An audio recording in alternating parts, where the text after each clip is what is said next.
we have the question number 10. Suppose a ping pong ball and bowling ball are rolling toward you.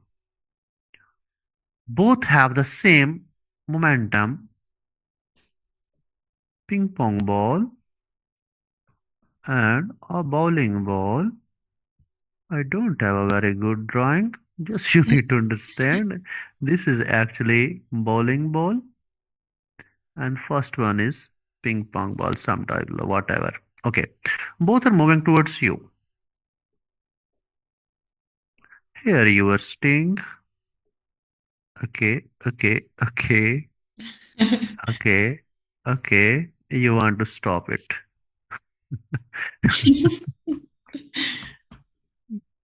Okay. Both have the same momentum. Okay, that is an information. Let me change the color. Okay, both have same momentum. Okay, and you exert the same force to stop each. Okay, you are also exerting the same force to stop each. How do you the time interval to stop them compare?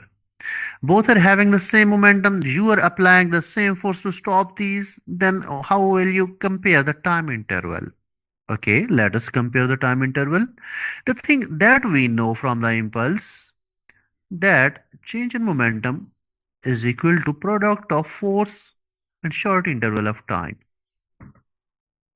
Okay, in our current case, if both are having the same momentum, both are having the same force, then if an equation two quantities are similar, then third will also be similar. So in the same time, so both will take the same time to be stopped because you're applying the same force and they are coming towards you with the same velocity, momentum. Then you need to provide the same force to stop. Then in that case, the same time interval will be utilized to stop them. Is it clear? Yes. Okay. Exercise 11. Suppose a ping pong ball and bowling ball are rolling toward you. Both have the same momentum. You exert the same force. Okay. It is understood to us same momentum, same force to stop each. How do the distance needed to stop them compare? What you need to do, you need to compare the distance to stop these. Okay, it takes shorter distance to stop, and you need to understand both are having the same momentum. Both are having the same momentum mean this product is same, product of mass and velocity. But we know the ping pong ball have less mass while the bowling ball have more mass. It is more massive as compared to the ping pong ball. The point that you need to understand, if both are having the same momentum, one is heavier, other is lighter, then it is also understood that one of them is having the high speed and one of them is having the low speed. And it is also understood the ball having the less mass will have the more speed, the ball having the more mass having the less speed. And we know ping pong ball is having the less mass, so it will have the high speed. If the ping pong ball having the high speed, then it is easy for us to understand it is having high kinetic energy as compared to the bowling ball. And according to the work energy theorem, the thing that we know is equal to work done on an object, net work done is equal to change in its kinetic energy.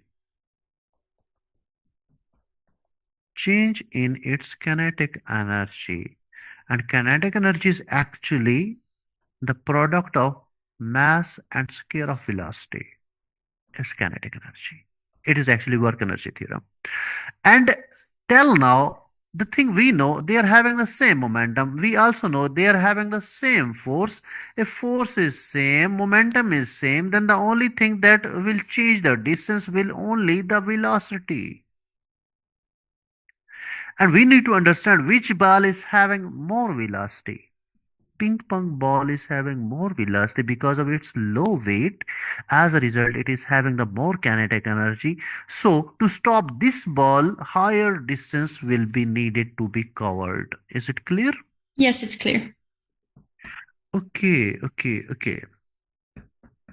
So, now we are on the question number 12.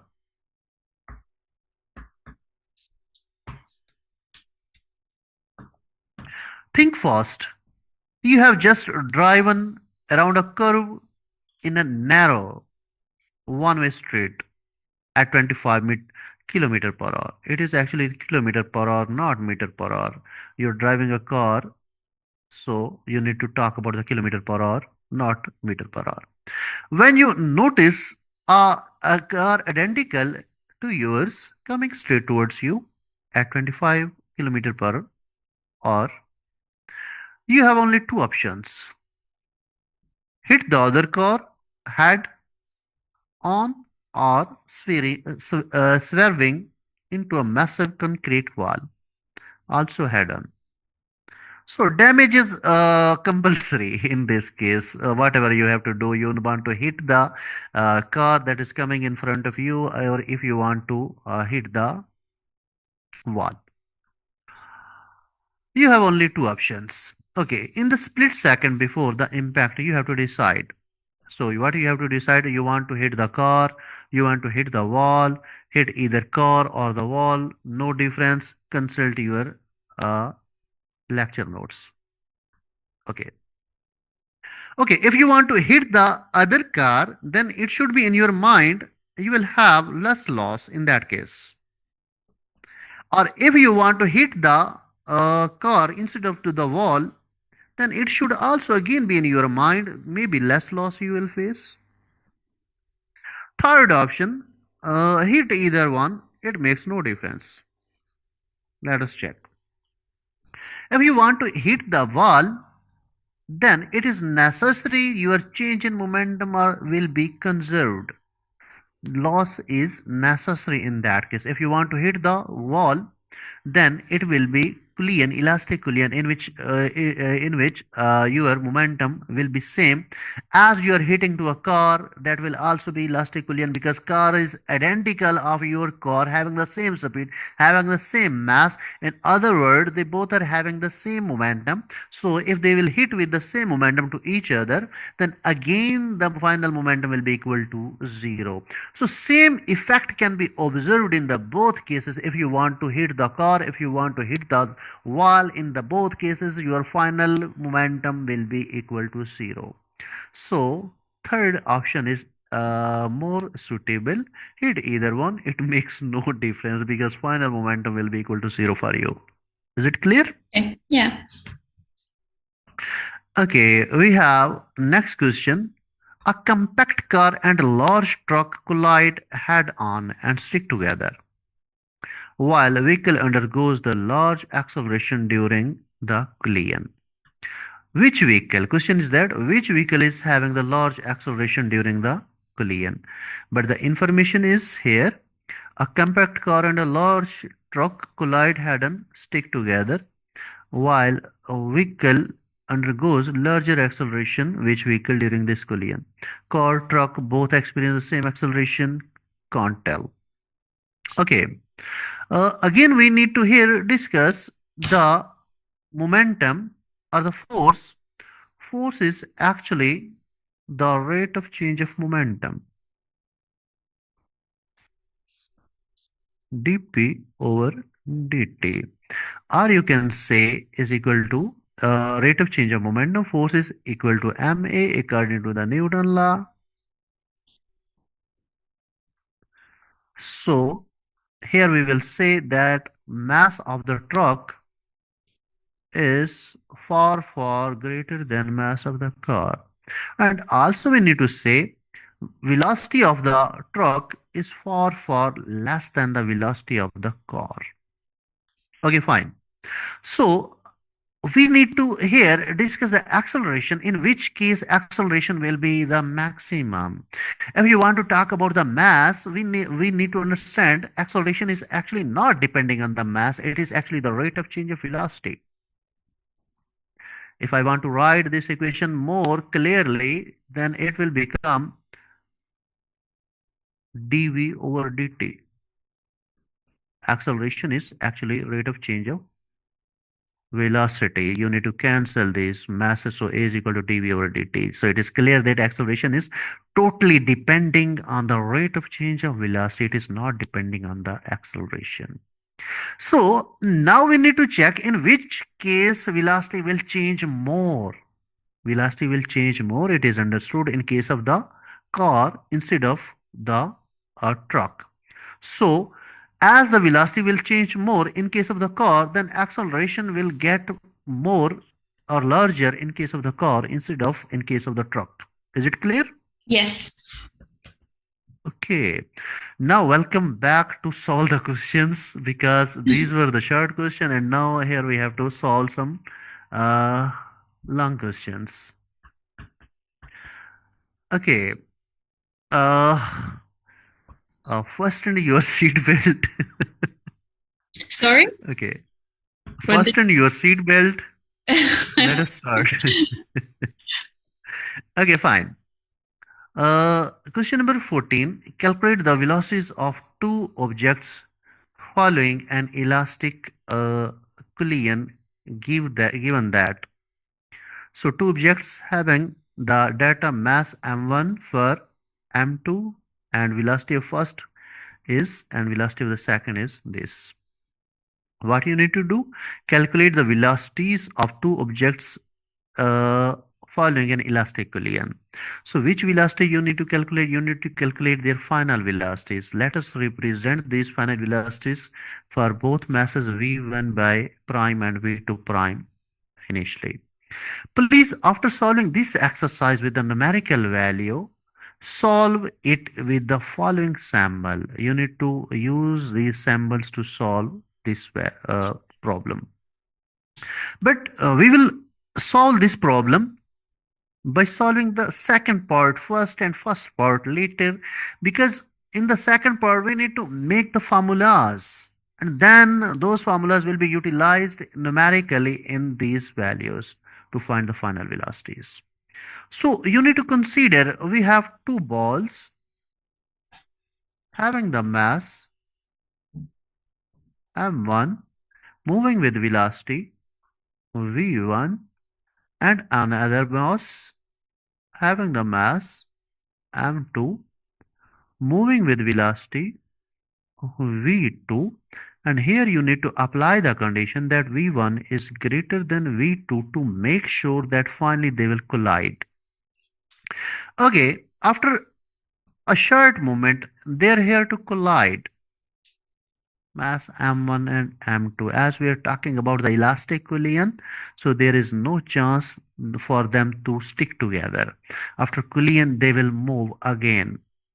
When they will move again, their velocities will be changed. A body having higher velocity will transfer its kinetic energy to the other body and having its lower velocity. Now it is V prime after collision, and second body is moving with the higher velocity now, which is V2 prime. And now the condition is different, that V2 prime is increased than V1 prime. That is the phenomenon. Okay, but in our question, one thing is clear that collision is totally elastic collision. If collision is elastic collision, what are the conditions for the elastic collisions? One, that total momentum of the system should be conserved. Second, kinetic energy of the system should be conserved. Here, two conditions, law of conservation of momentum and law of conservation of energy should be conserved if you want to justify it is elastic collision. So let us apply these both rule. First, law of conservation of momentum, initial momentum of the total system is equal to final momentum of the total system.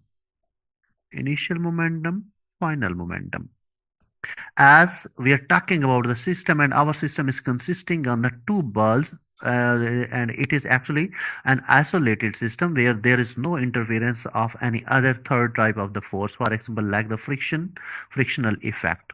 So initial momentum is consisting on the sum of the momentum of these two bodies having velocities v1 having mass m1 having velocity v2 having mass m2 is equal to after collision having the momentum m1 v1 prime plus m2 v2 prime. It is our first equation according to the law of conservation of momentum.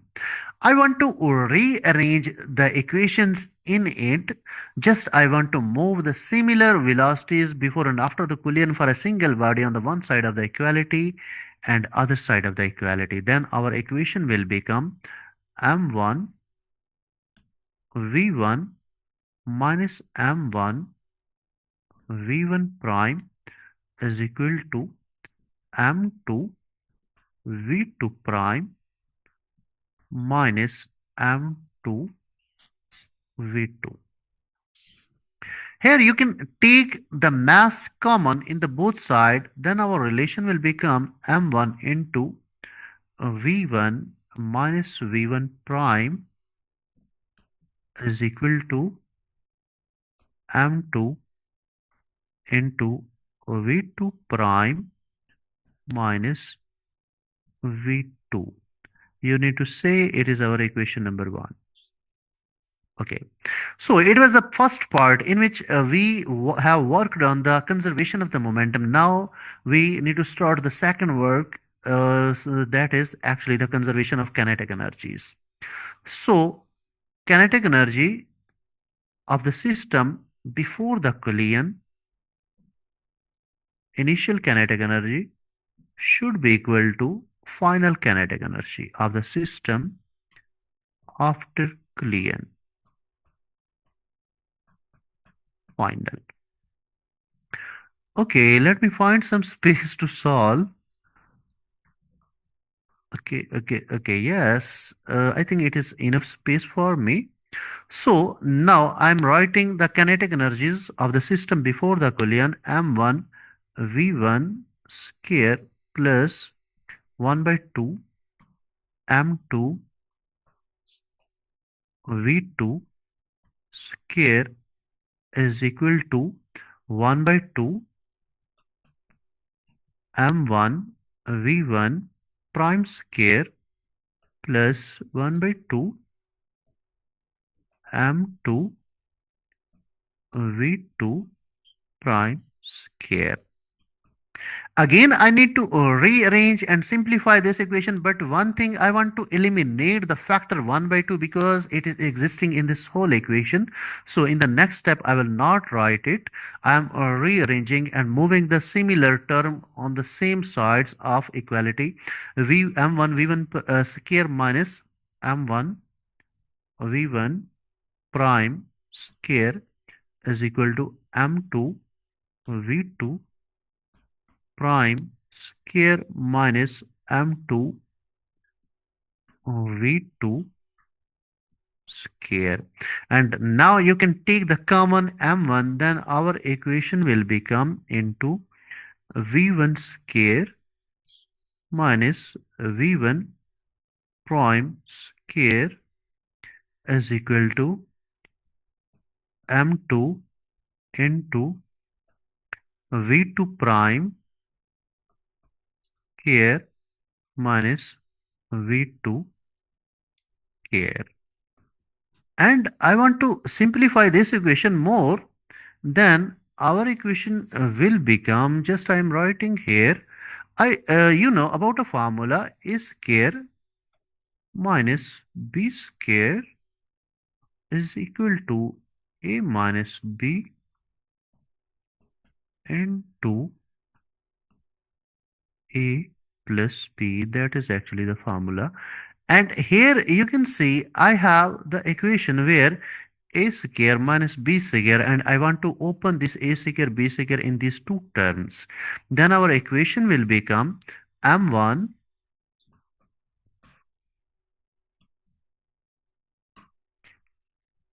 m1 into v1 minus v1 prime into v1 plus v1 prime is equal to m2 into v2 prime minus v2 into v2 prime plus v2. You can say it is our equation number 2. Now, what you need to do, you need to divide equation number 2 by equation number 1. Let me show you equation number 1 again. Here is equation number 1. We will divide this equation, our second equation by this equation. So,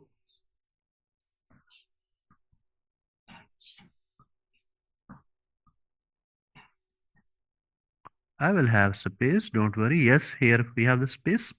Now, I'm dividing equation 2 by equation 1. Then our equation will become m1 into v1 minus v1 prime into v1 plus v1 prime divided by m1 into v1 minus v1 prime is equal to m2 into v2 prime minus v2 into v2 prime plus v2 divided by the second term that we have made here. Where is that? Our equation number 1. Okay. Yes, here that equation v2 prime minus v2. Okay. m2 into v2 prime minus v2. So after this step, our question is getting to be simplified now. What you need to do, you need to cancel the corresponding terms. Let me change the color to show you the cancellation effect. Then our remaining equation is v1 plus v1 prime is equal to v2 prime plus v2. Okay, focus on the goal. What we have to do, we have to actually find the final velocities of both bodies after the collision, which are v1 prime and v2 prime. So, from this equation, you need to isolate the term v2 prime, which is final velocity of the second body. Then our equation will become v1 plus v1 prime minus v2. And what you need to do, you need to replace this equation 3 v2 prime in our first equation, that is actually m1 into v1 minus v1 prime is equal to m2 into v2 prime minus v2. So what I am doing, I am replacing this value of the v2 prime in this equation here in this place v2 prime. Then our equation will become, it is getting a little bit complicated, but you need not to worry. You know, I have also a solution from which I will repeat again and everything will be clear to you. Yes. So we are putting the values m1 into v1 minus v1 prime is equal to m2 into v1 plus v1 prime minus v2 minus v2. So I am just replacing the value in our equation. It has become like this. And now we can simplify it. Now we are almost closer. V1 plus V1 prime minus 2V2. What you need to do? You need to multiply M1 internally and M2 internally in the bracket. Then our equation will become M1 V1 minus M1 V1 prime is equal to M2 V2 V1 plus M2 V1 prime minus 2 M2 V2. Okay, our purpose is to find the final velocity of the first body, and it will be found to you whenever you will replace the final velocity from our this equation of the second body in our first equation, as it is the final velocity of the first second object in the equation first that we have made from the law of conservation of the momentum. Then you will receive finally the final velocity of the first object. So we have replaced, and now we are finding the final velocity of the first object. How can you find that? Let me show you. You need to isolate these two terms on the one side of equality and while other terms on the other side of the equality, because these terms are consisting on the term that is v1 prime, that is actually the final velocity of the first object. Then our equation will become m1 v1 prime plus m2 v1 prime is equal to, just I am transferring this term on the other side, while instead of this term other two term I am transferring on the left hand side. Mm-hmm. Then our equation will become m1 v1 minus m2 v1 plus 2m2 v2. Now you need to take the common here v1 prime, then our equation will become v1 prime into m1 plus m2 is equal to, while in this term you can take the v1 common, then our relation will become m1 minus m2 into v1 plus 2 m2 v2. While you need the term v1 prime, which is the term for the final velocity of the first object, then you need to divide both sides by m1 plus m2. Then our equation will become m1 minus m2 divided by m1 plus m2 into v1 plus 2m2 over m1 plus m2. Here is the velocity v2. So this is the final relation for the final velocity of the first body after collision. Okay. Now what you need to do? You need to replace this relation in our last made equation, that is equation number 3 here. You have now the value of v1 prime that you have calculated. You need to replace that value in this equation. In this equation on v1 prime and simplify. So we are replacing here, you can see.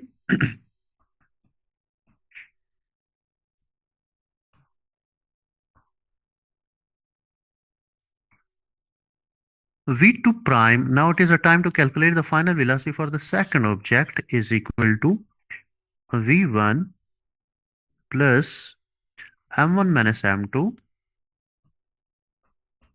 minus m2 divided by m1 plus m2 into v1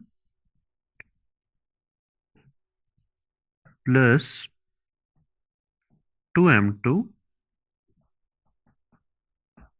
over m1 plus m2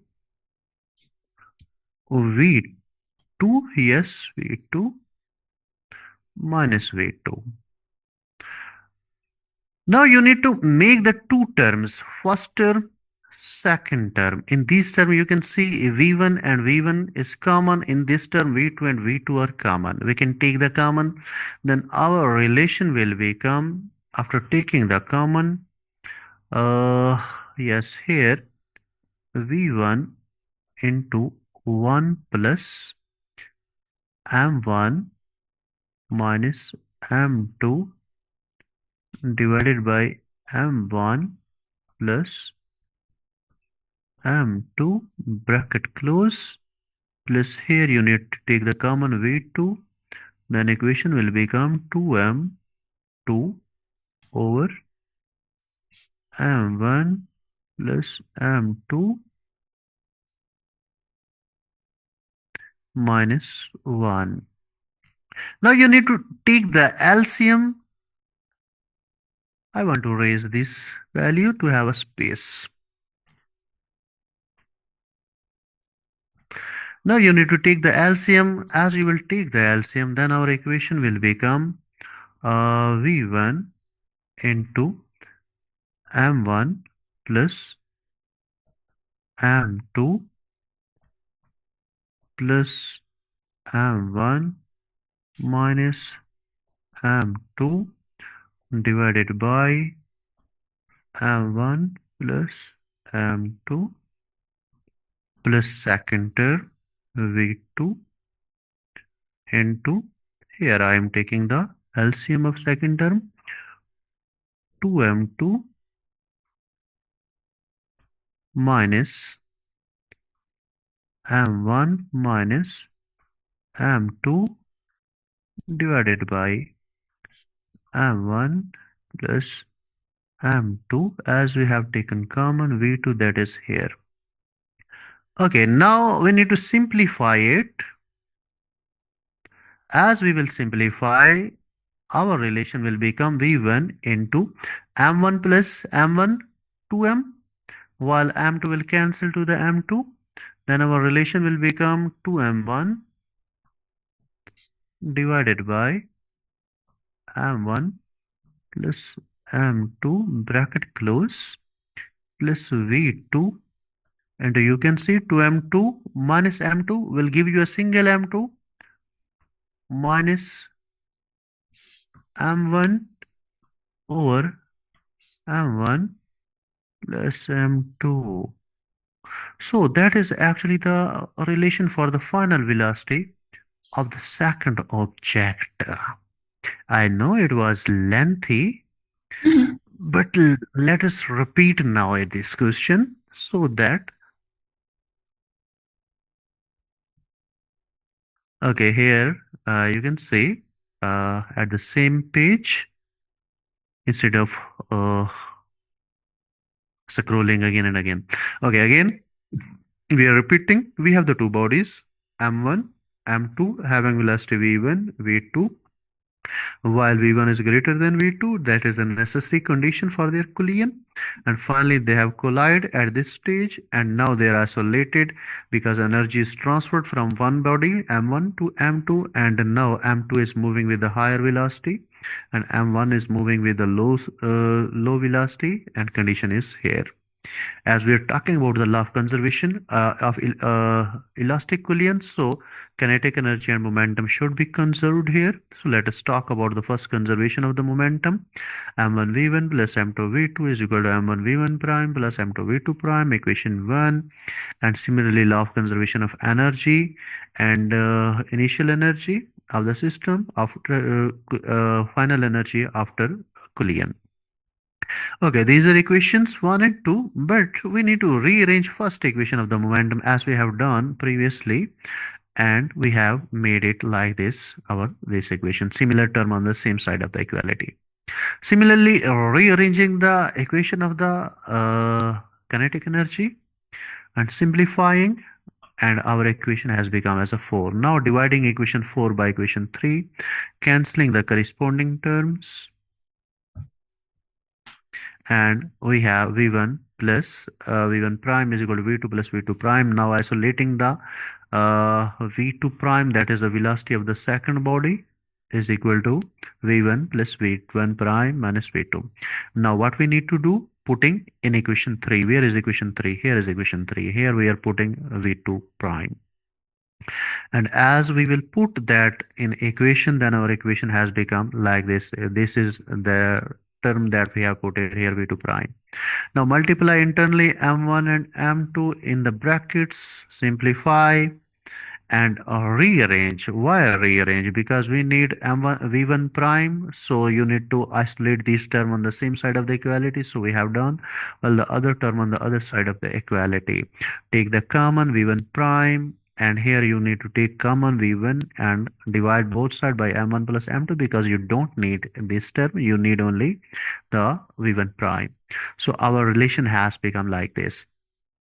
Now what you need to do, putting in equation 6, this v1 prime, where is equation 6? That is here, equation 6. V1 prime is the term here, you can see it is lying.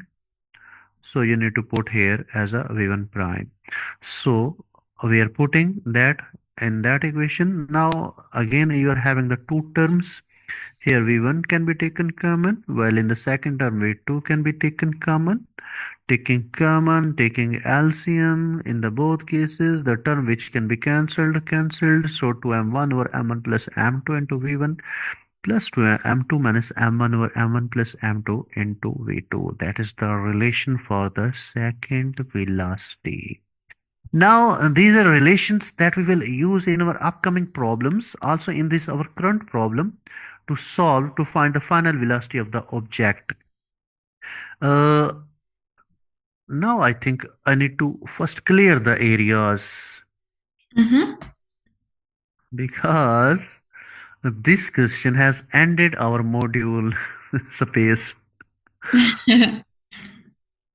Okay. Is there any other space? No. Yes, because I am in the solution part.